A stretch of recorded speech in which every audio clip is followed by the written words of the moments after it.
The twin ports of Los Angeles and Long Beach receive 40% of all goods imported in the United States. But the labor contract for workers there and at more than 24 other West Coast ports is due to expire by the end of June. And negotiations are underway with a sense of urgency. Strike or the slowdown of any work being performed at the port can have a devastating impact for our supply chain. Supply chains are still absorbing the shocks from the COVID, from the geopolitical tensions. We will have a huge impact on our upcoming peak seasons, back to school for this year's and next year. The coronavirus pandemic has triggered a global supply chain crisis in recent years, forcing many companies to make contingency plans.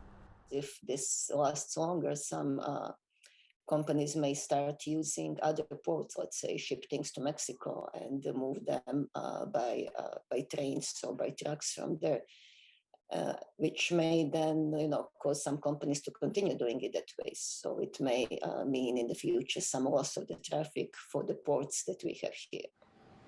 That in return could impact workers themselves with fewer employment opportunities. But any disruption in the supply chain will ultimately take a toll on the consumers. For consumers, I mean, if they thought that they have to wait long for some items and that they are getting more expensive now, it would only get worse in the future. Geopolitical tensions, rising fuel prices, and inflation have all been putting pressure on the global economy. Experts say any further instability at major ports would bring more upheaval.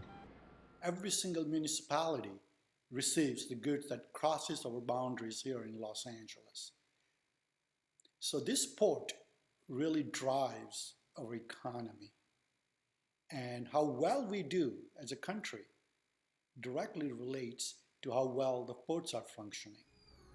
Given the importance of ports to a stable economy, many eyes are now on the negotiations between the labor unions and port operators. Ediz, Tiyansan, CGTN, Los Angeles.